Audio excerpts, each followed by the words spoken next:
Hello, everyone, and thank you for tuning in.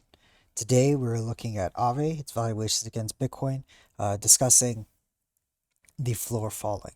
Remember, if you like this video and the other videos that I make on this channel, be sure to hit the like button down below and also consider subscribing.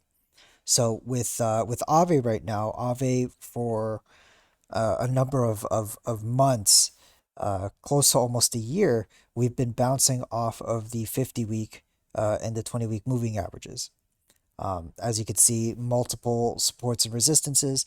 However, recently we broke through the 20 week and then subsequently broke through the 50 week.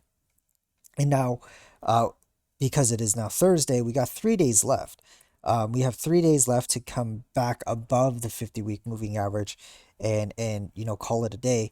However, considering where we are right now, just to put it in perspective, I mean, it's not like it can't happen, but it Ave would need to rally 22% this week to get back above the 50-week moving average. So the probabilities of that happening are quite low, but not impossible. But I would like to kind of just stem the fact that it's going to get more and more difficult. And the way Bitcoin is right now, Bitcoin is bullish. Bitcoin is bounced off the 20-week moving average, and is made a new local high. It seems like this will continue on.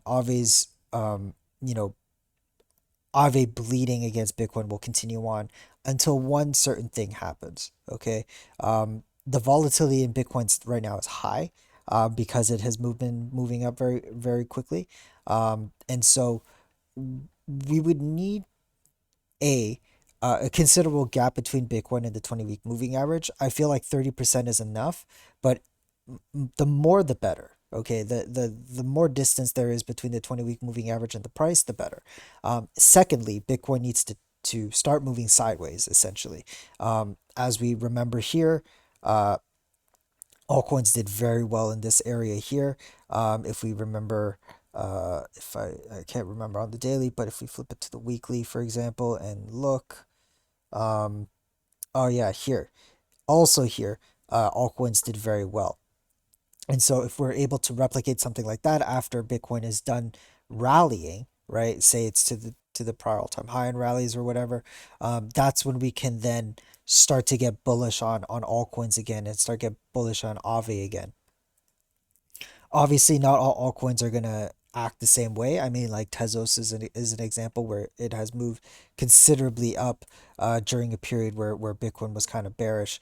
So it's definitely not a rule to follow, but it's a good general thought to keep in mind. And in this case, Aave as well. So where is the bottom now? I'm not sure. It could be here where we are right now, where we've bounced off of previously, not taking into consideration the 50-week moving average. Could be down here, or could be at the bounce of the 20-week here. All these are comparable levels that we can assume could be the bottom for Aave. We just don't know. We have to wait until Bitcoin is finished making its move, starts slowing down, starting to move sideways, and volatility drops. And that is when, that is probably when altcoins do very well. If this is the move for Bitcoin, then this move will probably last about a quarter. Not just the month of October, but most likely November and December, we should see a consistent move up from Bitcoin. If this is the bounce that we are to, take into consideration, we could have instances of it, kind of rallying and then starting to move sideways, just barely above the 20-week moving average. In which case, we can then, uh, altcoins can then at that point become bullish. Until then, we just have to wait. We really just have to wait.